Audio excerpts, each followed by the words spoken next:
Olá, meus irmãos, tudo bom? Mais uma vez? Vamos lá, em nome do Pai, Filho e Espírito Santo. Amém. Inspirai, ó Senhor, nossas ações e ajudai-nos a realizá-las para que em vós comece, para vós termine tudo aquilo que fizermos por Cristo, Senhor nosso. Amém. Ave Maria, gracia plena, Dominus tecum, benedicta tu in mulieribus et benedictus fructus ventris tui, Iesus. Santa Maria, Mater Dei, ora pro nobis peccatoribus, nunc et in hora mortis nostrae. Amém. Amém? Então vamos começar o nosso vídeo de hoje. Qual é o grande e maior risco de todos para aqueles que estão pensando em abandonar a fé católica, de repente ir para uma outra doutrina, de repente dar um tempo da igreja, se decepcionou, se chateou, pensando bem na vida, está com dúvidas? Certo, eu compreendo que todos nós temos nossas fraquezas, momentos de dificuldade, mas existe um grande risco, mas muito grande mesmo, de você resolver se afastar da Igreja Católica. Vamos comentar sobre esse risco? Em João capítulo 6, o nosso bom Deus, o nosso Senhor Jesus Cristo, disse falando de si mesmo: "Este é o pão que desceu do céu, para aquele que dele comer não morra." Ele falava de alimento. Eu sou o pão vivo descido do céu. Quem comer deste pão viverá eternamente. E ele fala comer. E o pão que eu darei é a minha carne, para a salvação do mundo. E ele fala de alimento, que será comido, mais uma vez.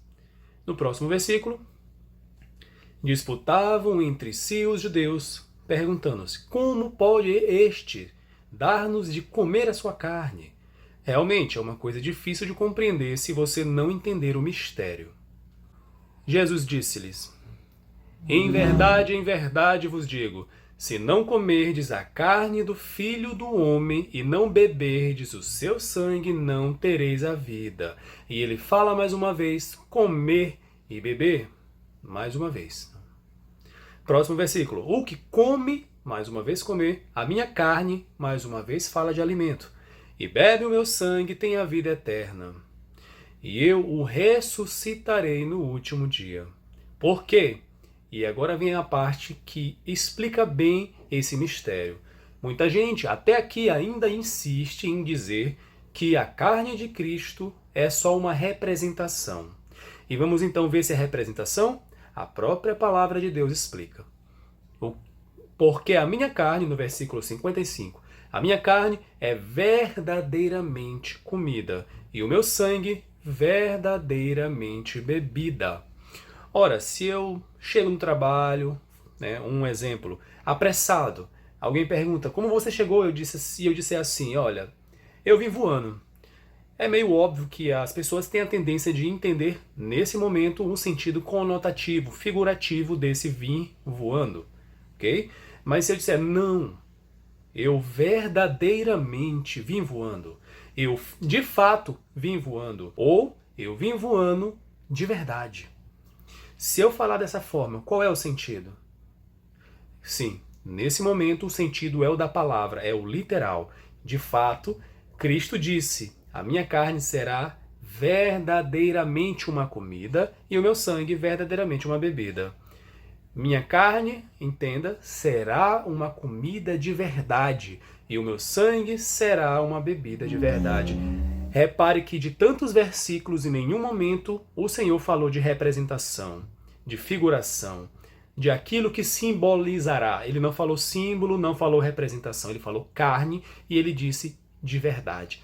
Carne de verdade. Portanto, meus amigos, a Eucaristia, que só tem na Igreja Católica, é um mistério da fé, porque é difícil compreender como eu estou comendo a carne de Deus, mas ao mesmo tempo ela é necessária para a nossa salvação.